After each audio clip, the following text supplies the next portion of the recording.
We are learning this morning that the 15-year-old boy who survived a flight from California to Hawaii in the plane's wheel well is no longer in Hawaii. Officials confirmed that he did leave the state but did not say how or when. The teen's father arrived in Hawaii earlier this week to bring his son home, but there were reports the two were not allowed to see each other. Update now on the teen stowaway who flew from California to Hawaii in the wheel well of a commercial airplane. The boy's mother is speaking out now from Ethiopia, saying family drama led her son to take the adventurous risk. NBC's Keir Simmons is in London with more. Keir, good morning. Hey, Natalie, good morning. It turns out he just missed his mom, that California teen who apparently hid in the wheel well of a plane for that death-defying journey is said to have not seen his mom for 8 years.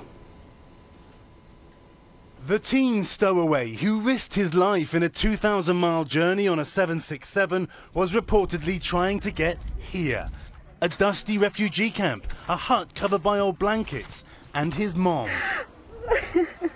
who cries when she talks about what he did. He tried to fly to Africa just to see me, she says.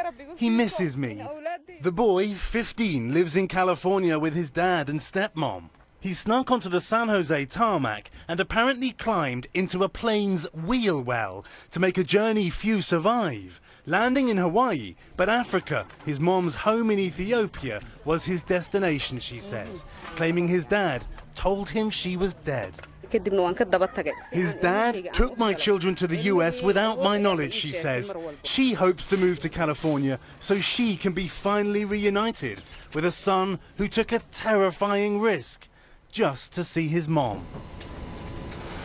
Now, Dad says the boy is just struggling to adjust to life in the US. Officials in Africa reportedly say that Mom could manage to get to the US within a year, which, Natalie, just goes to prove again that there's nothing quite like the bond between a boy and his mom. Just breaks your heart to see that. Keir Simmons in London, thank you.